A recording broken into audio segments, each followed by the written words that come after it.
Something common to most, if not all people, is a desire for acceptance and inclusion. Like bees and ants, humans are social beings, born with an inherent instinct and even hunger to belong. And we will often go to great lengths to ensure it.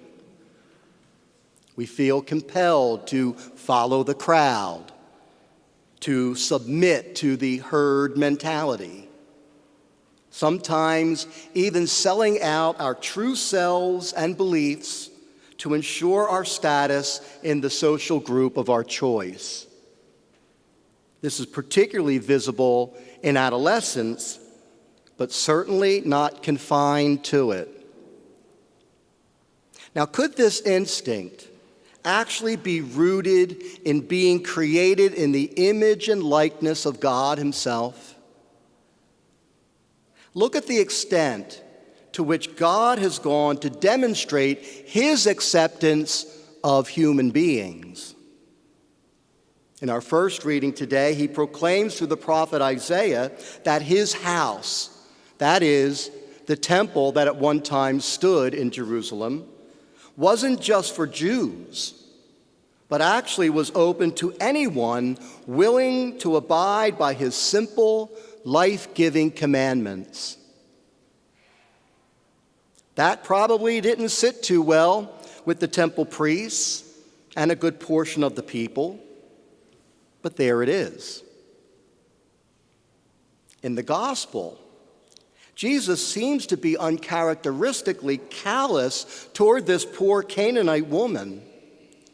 But what He's actually doing is drawing out her faith and holding it up to His followers, these Jews who thought themselves justified simply by the fact that they were Jews, while simultaneously exposing the cruelty of ethnic bigotry before finally granting her desperate wish. This is a powerful statement of God's acceptance of Jew and Gentile alike. Thank God for that. We wouldn't be here now if that weren't the case. And this would be one of the major themes in Isaiah's preaching, and a sign of its ultimate fulfillment in Jesus. In our second reading, St. Paul, the great apostle to the Gentiles, glories in his Jewish ancestry, yet no doubt influenced by Isaiah's prophecies and the stories of Jesus' encounters with Gentiles like the one we just heard. Paul reaches out to non-Jews and declares God's desire to be loving and merciful to people of all races and nations. But we have to remember that acceptance and inclusion is a two-way street. God accepts and welcomes all of us, but He also seeks our acceptance of Him. It's in her acceptance of Jesus' identity and her demonstration of faith in Him that the Canaanite woman's daughter is healed. Now, obviously, each and every one of us here this morning accepts God, at least superficially. Otherwise, we wouldn't be here, would we? Coming together in worship is the most important act of that acceptance. But it's certainly not the only one. Acceptance of God in Christ calls us to take what we receive, share, and celebrate in here into the world out there. This has never been more important than now, as social tensions have set people of different races, cultures, creeds, and especially politics against each other. As Christians, we are called to a much different way of life: peaceful, inclusive, and just. We must be willing to be followers of Jesus in what we say and in what we do. Sometimes that may include challenging the ignorance and intolerance of others. It always means challenging those things within our own selves. But confronting the status quo can lead to rejection by our social peers, and that can be intimidating.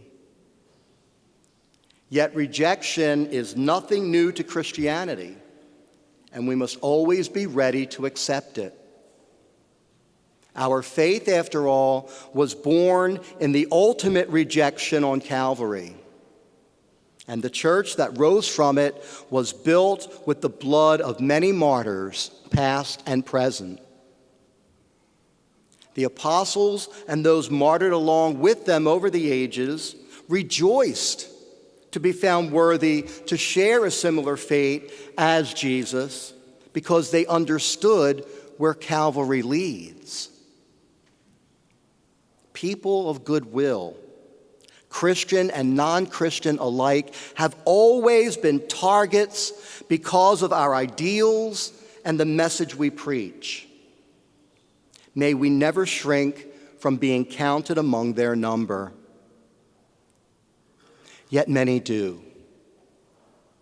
How impotent we can be when someone of some influence espouses a repugnant idea, even when masked as humor.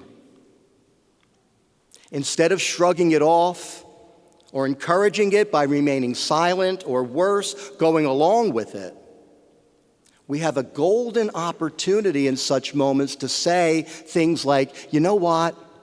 That's a rotten thing to say. It's a tremendous social risk, of course, and many are unwilling to make that kind of a sacrifice.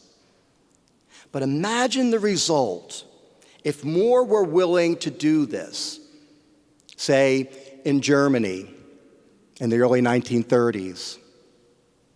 Imagine the horror, the death, the destruction that could have been avoided.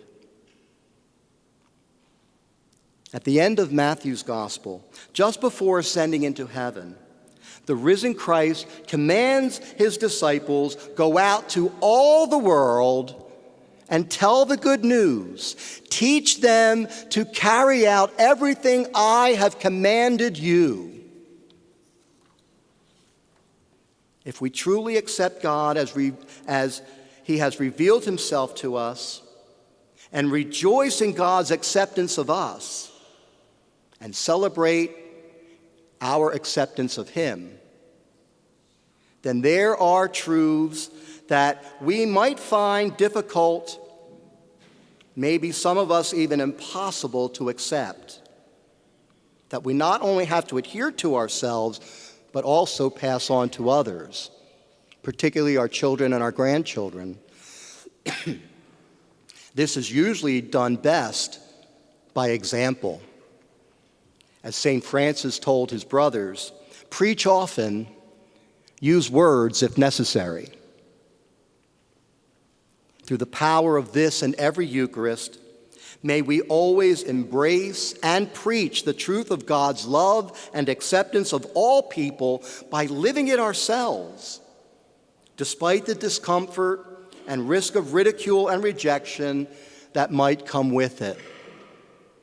Let us always demonstrate these values in this place by always extending our hands in friendship, support, and encouragement to each and every person who walks through these doors.